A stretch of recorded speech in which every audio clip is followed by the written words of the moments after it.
नमस्ते टासिदेलेक फ्यापुला छाजलो खाम्रिमु म जोर्डेन गुरुङ तपाईहरु सबैजनालाई आजको यो महत्त्वपूर्ण भिडियोमा म स्वागत गर्दछु है। र धेरै महिना अगाडि चाहिँ मैले हामीले अब पानी चढाउने बेला पानी चढाउनेको विषयमा चाहिँ मैले भिडियो बनाएको थिएँ कि अब पानी चढाउनुको कारण के हो, पानी चढायो भने के फाइदा हुन्छ र पानी चढाउने बेला के सातवटै अब छेपाको तिङ पानी चढाउने तिङ सातवटा हुने जरुरत छ कि छैन है, तीनटा चारवटा पाँचवटामा चढाउन मिल्छ कि मिल्दैन है, र सातवटा भन्दा धेरै आठवटा नौवटा दसवटा गरेर चढाउन मिल्छ कि मिल्दैन है। र साथै सबभन्दा महत्त्वपूर्ण चाहिँ अब पानी चढाउने बेलाको सोच र पानी चढाउने बेला जुन पढ्ने मन्त्र छ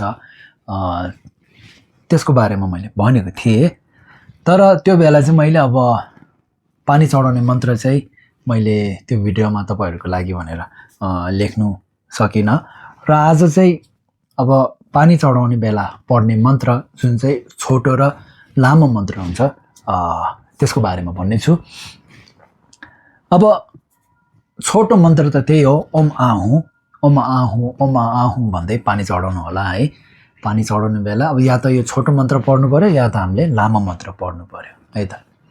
छोटो मन्त्र चाहिँ पानी चढाउने बेला ओम आहु भन्दै चढाउनु होला। त्यो चढायो भने चाहिँ त्यो पानी शुद्ध हुने है, र त्यो पानी आफूले बुद्धहरूलाई भगवानहरूलाई चढाएको पानी चाहिँ अरूले खोसेर नलाने है, त्यस्तो फाइदाहरू छ है। र लामो मन्त्र यानी लामो मन्त्रको यो लामो मन्त्र चाहिँ अब हामीले सकेसम्म मनमा हाल्नु पर्यो है।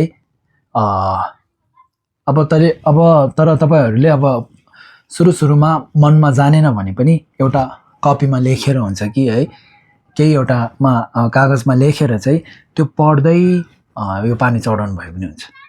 र यो मन्त्र यो लामो मन्त्र पढेको फाइदा के हो भन्दाखेरि हामीले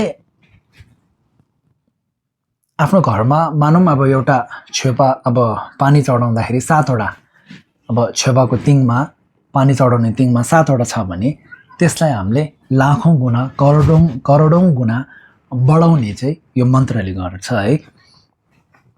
र अब म सधैँ भन्छु कि हामीले पानी चढाउने बेला सोचमा पनि त्यस्तै राख्यौँ भने एकदमै हामीले धेरै पुण्य कमाउन सक्छौँ।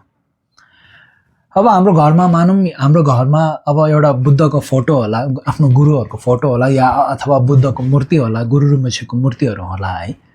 त्यस अगाडि हामीले यो पानी चढाउने बेला चाहिँ हामीले त्यसमै सीमित नराखिकन संसारमा र संसारदेखि पर जति पनि बुद्धहरू छन्, गुरुहरू छन्, उहाँहरू सबैलाई चाहिँ यो पानी चढाउँदैछु भनेर चाहिँ त्यस्तो सोच्नु पर्यो। अब पानी नै चढाउनु पर्छ भने छैन, अब सकेसम्म पानी है।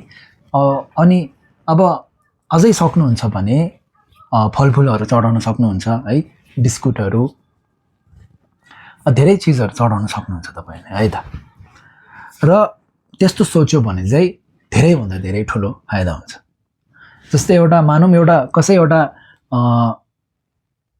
एउटालाई दान, गरिब एकजनालाई दान गर्दै हुनुहुन्छ भने पनि आफ्नोमा एउटा मात्र स्याउ भए तापनि त्यो स्याउ त्यो एउटा गरिबलाई दिने बेला है, दान गर्ने बेला चाहिँ अब आज त मैले यो एउटा मात्रै दान गरिरहेछु, आज मेरोमा यति मात्र क्षमता छ, तर आउँदो दिनमा मैले हजारौं लाखौं करोडौं अबलाई चाहिँ मैले दान गर्न सकुन् भनेर चाहिँ मनमा त्यस्तो सोच्ने है, प्रार्थना गर्ने, त्यस्तो गर्यो भने चाहिँ धेरैभन्दा धेरै पुण्य कमाउन सक्नुहुन्छ है।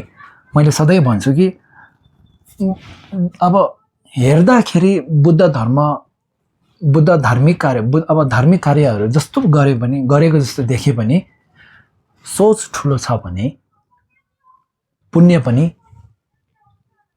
त्यो जस्तै गरेर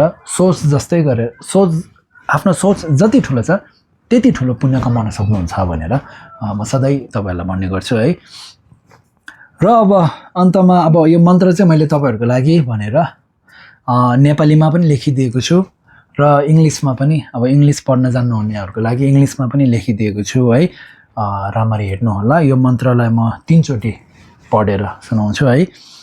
नमो रत्नत्रयाय, ओम नमो भगवते व्यञ्जसार प्रमादानि तथागताय अर्हते सम्यक् सम्बुद्धाय तद्याथा ओम व्यञ्जे व्यञ्जे महाव्यञ्जे महातेजो व्यञ्जे महाविद्या व्यञ्जे महाबोधि सिद्ध व्यञ्जे महाबोधि मेण्डोपशम प्रमाण व्यञ्जे सर्वकर्म अवरण विशोधन व्यञ्जे स्वाहा।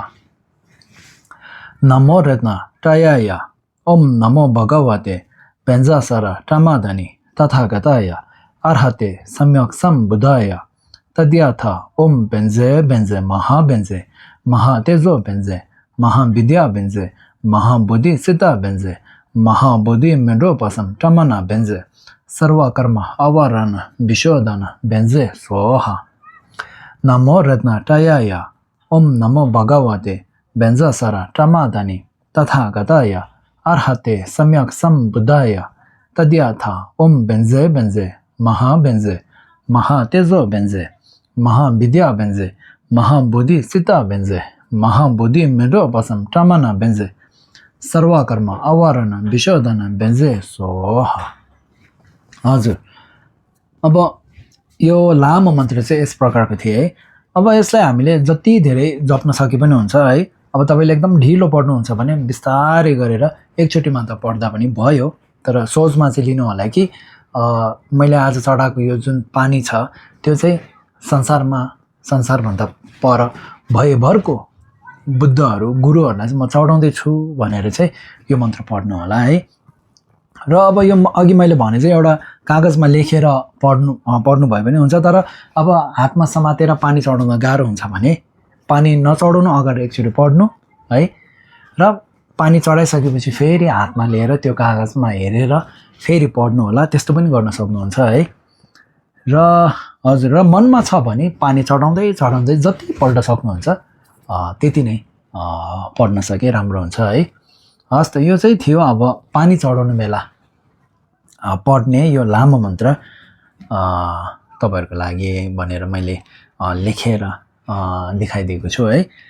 हस् त, अनि यसै गरी अब अरू पनि धर्म सम्बन्धित कुनै विषयमा जान्नु मन छ, कुनै पाठहरू पढ्न जान्नु मन छ भने कमेन्टमा लेख्नु होला।